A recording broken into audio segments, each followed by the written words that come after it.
반갑습니다. 잉글살롱입니다. 벌써 잉글살롱의 15번째 시간입니다. 제가 오늘 준비한 뉴스는 중동에서의 전쟁이 조금 장기화될 수 있겠다라는 내용의 뉴스입니다. 뉴스 끝부분에는 제가 영어 공부하는 꿀팁도 알려드리거든요. 그러니까 끝까지 함께 해주시면 감사하겠습니다.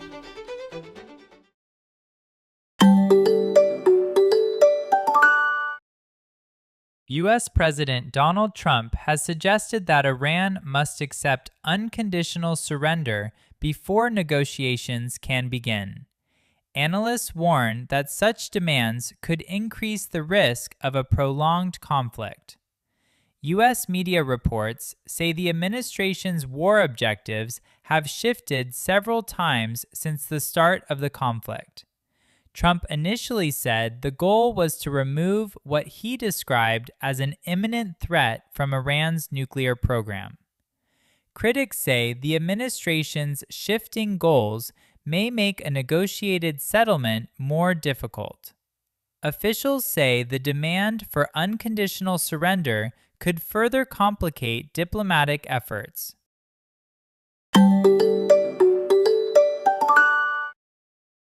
U.S. President Donald Trump has suggested that Iran must accept unconditional surrender before negotiations can begin. 도널드 트럼프 미국 대통령은 협상이 시작되기 전에 이란이 무조건 항복을 받아들여야 한다고 언급했습니다. 오늘 깊게 볼 표현은 unconditional surrender입니다. 이 표현은 단순히 항복이 아닙니다. 핵심은 앞에 붙어있는 unconditional이에요. 이 단어가 들어가면서 의미가 확 달라지는 거죠. 사전적 의미부터 보자면 surrender는 저항을 멈추고 상대에게 굴복하는 것, 즉 항복이고요.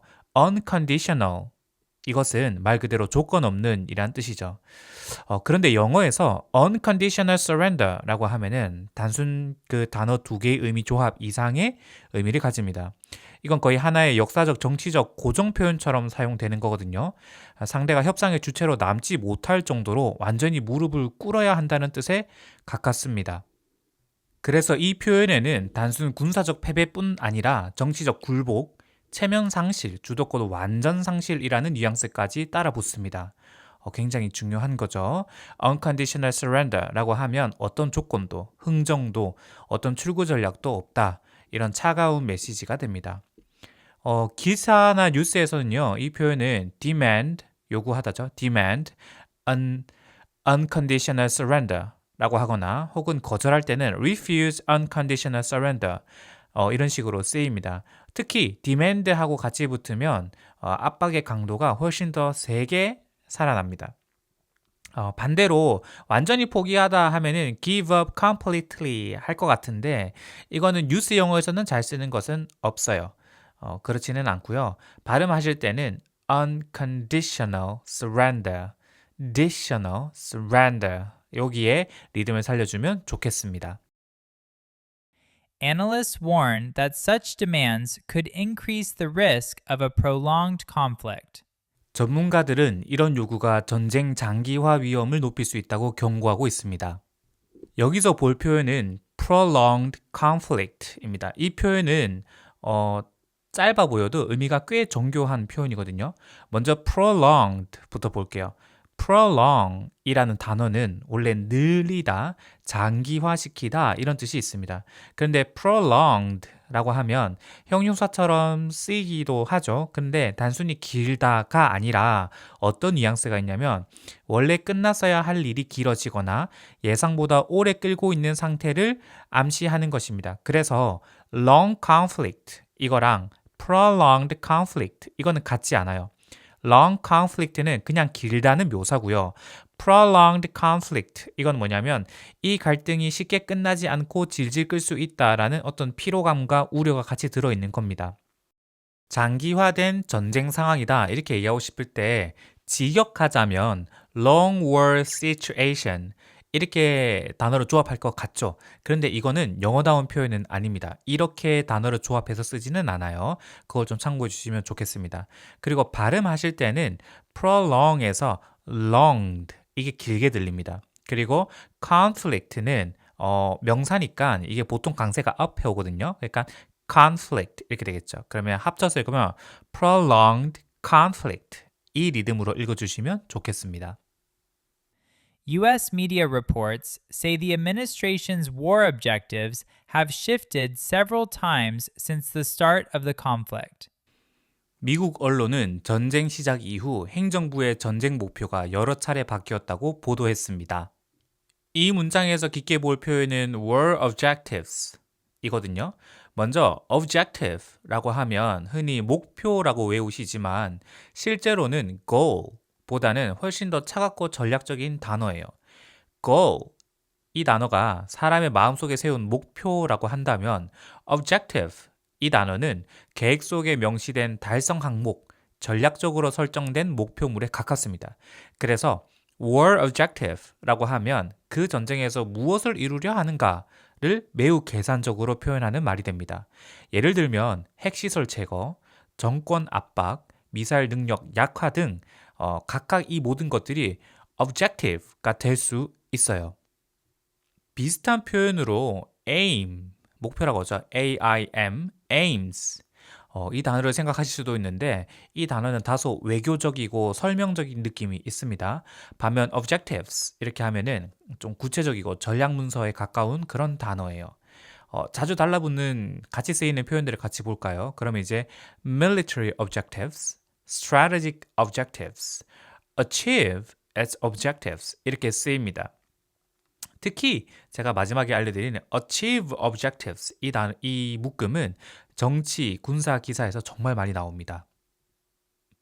발음하실 때는 were objectives, were objectives, 여기에 강세거든요. objectives 이렇게 발음하시면 좋겠고요. 너무 끊지 않고 흘려주시면 좋겠습니다. Trump initially said the goal was to remove what he described as an imminent threat from Iran's nuclear program. 트럼프 대통령은 처음에는 이란 핵 프로그램의 임박한 위협을 제거하는 것이 목표라고 밝혔습니다. 여기서 핵심 표현은 imminent threat입니다. imminent. 이건 영어권 안보 군사 담론에서 굉장히 무거운 표현입니다. 먼저 imminent 이렇게 하죠. 그러면은 이 단어의 사전적 의미는 곧 닥칠, 눈앞에 닥친, 임박한 이런 뜻입니다. 그런데 단순히 soon하고는 조금 다르죠. imminent 이렇게 하면은 시간적으로 매우 가까울 뿐 아니라 실제 발생 가능성이 높다고 느껴지는 그런 상태를 뜻하는 겁니다. 그러니까 언젠가 위험이 될 수 있다 이게 아니고 거의 바로 터질 수 있다라는 식의 압박감이 담겨 있는 겁니다. 비슷한 표현으로 serious threat, 아주 중대한 위험이 있다. 이렇게 말할 수도 있어요. 그런데 뭐랄까요? serious threat 이렇게 하면 위험의 강도는 높지만 시간적 긴박감은 조금 약한 그런 느낌이 듭니다. 그래서 곧 닥칠 수 있다라는 그런 시간적 압박감과 이 사안이 되게 중대하다라는 느낌을 동시에 주는 imminent threat을 굉장히 많이 쓰입니다.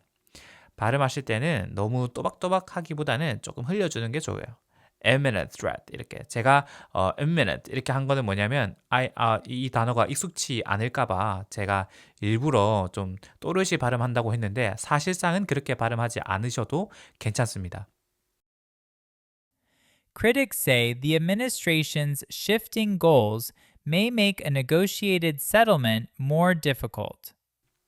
비판론자들은 행정부의 계속 바뀌는 목표가 협상을 통한 해결을 더 어렵게 만들 수 있다고 지적했습니다.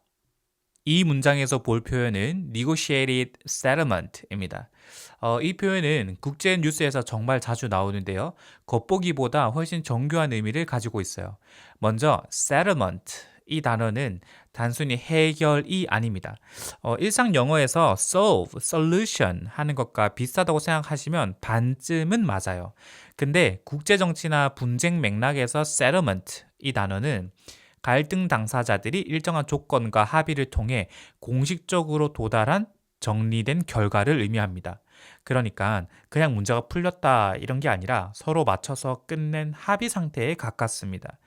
그리고 앞에 붙은 negotiated라는 단어가 있잖아요. 이 단어가 이제 사실상 핵심이에요. 이 단어가 들어가면 무력, 강압, 일방선언이 아니라 대화와 협상을 거쳐 나온 결과라는 점이 좀 더 강조되는 거죠. 그래서 negotiated settlement 이 단어는 협상으로 해결한다 보다 더 정확하게는 협상을 통해 도달한 공식적 타결이 있다라는 뜻에 가깝습니다.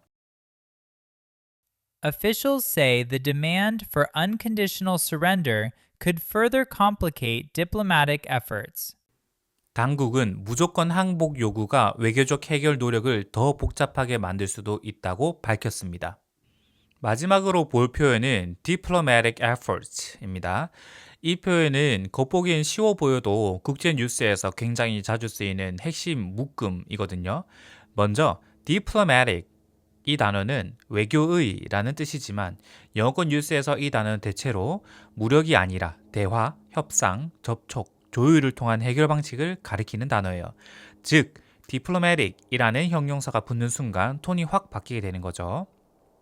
그리고 efforts도 중요합니다. 왜 effort? 이게 단수가 아니라 efforts 이렇게 복수형으로 끝나잖아요. 영어 뉴스에서 efforts는 단일 행동이 아니라 여러 회담, 메시지 전달, 중재, 비공식 접촉 이런 걸 통해서 복수의 시도 전체를 묶어 말할 때 쓰이는 거거든요. 그래서 diplomatic efforts라고 하면 단순히 외교적 노력이 아니라 다층적이고 지속적인 외교 움직임 전반이 떠오르는 겁니다.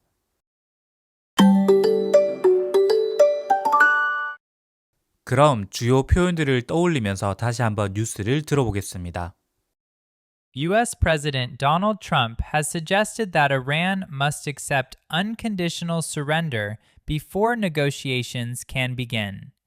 Analysts warn that such demands could increase the risk of a prolonged conflict. U.S. media reports say the administration's war objectives have shifted several times since the start of the conflict. Trump initially said the goal was to remove what he described as an imminent threat from Iran's nuclear program. Critics say the administration's shifting goals may make a negotiated settlement more difficult.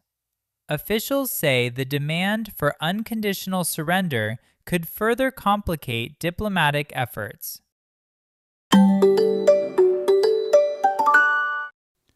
학창 시절에 단어 많이 외우셨나요?